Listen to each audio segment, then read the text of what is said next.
The secret to success. Quote about success, short story about life. Once a young man asked the wise man, Socrates, the secret to success.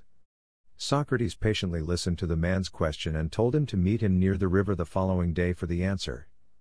So the next day, Socrates asked the young man to walk with him towards the river.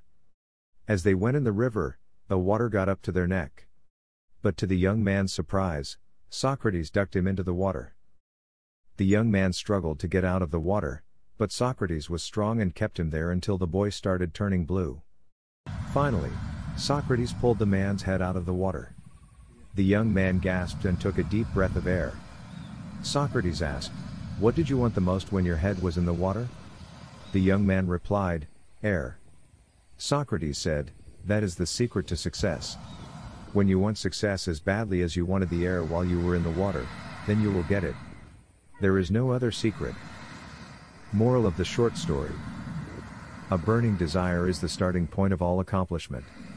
Just like a small fire cannot give much heat, a weak desire cannot produce great results.